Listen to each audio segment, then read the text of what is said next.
tema vai ser Rio de Janeiro. Vamos lá, vai começar comigo. Esse corcovado aqui, eu acho que ele tá meio gordo. Troca. Ele tá meio magro. Troca. Ele tá parecendo um cachorro desmagrado. Ele tá feio. Troca. Tá bonito.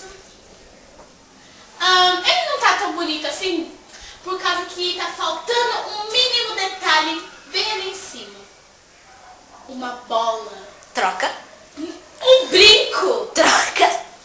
Um chapéu cor-de-rosa. Que tal? Ali no olho tá bem ridículo. Troca.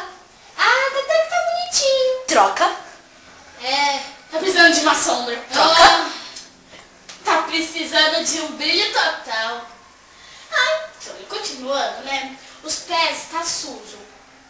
Então, acho que você poderia vir lavar. Troca. Não, você poderia lamber. Troca. Você vai lamber. Eu tô achando que precisa pintar a unha de rosa. Troca. Não, de amarelo. Troca. Verde e amarelo.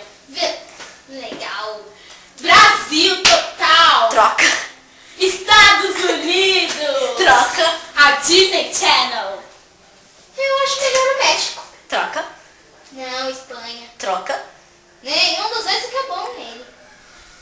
Ele devia colocar uma blusa do Corinthians. Troca. Ele devia colocar uma blusa do Estados Unidos. Troca. Uma blusa do Brasil vai cair bem. Mas eu acho que seria um vestido. Troca. Ou uma saia com uma blusa. Troca. Será que é roxo? Eu acho que tá faltando uma coisa, você não acha? Troca.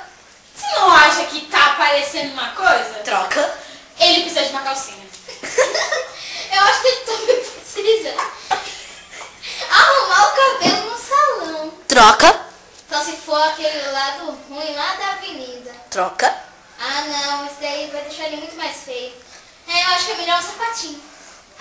Um sapato roxo também. Troca. Um sapato laranja também. Troca. Aquele cabelo vermelho ali tá... Eu acho que o sapato vai ter que trocar pelo rosa. Troca. Não, amarelo. Troca. Azul. Fim do troca-troca. Ei. E agora, infelizmente, o Ayamanda acabou. Que peninha. O meu nome é Gabriel. Meu nome Amanda. Meu nome é Agatha. E, tirando a Agatha, outro dia nós estaremos aqui. Nós estaremos aqui. Talvez a Agatha volte de participação especial. Isso. E traga uma surpresa com a Amanda. Isso, uma surpresa. Talvez, tá, gente? Que só falar não é... Senão a Talvez gente, eu traga uma surpresa com se ela. falar, a gente já estaria rico. Tá. Então tchau. Até outro dia. Isso é descontar? Gente, ela passa a unha com tudo. E a unha dela é postiça, ela passa com tudo. Não é devagarinho. postiça. Pra descontar que eu te bati. Enfim, tchau, gente. Tchau. Volte aqui no YouTube porque nós estaremos aqui, viu? Tchau. Tchau.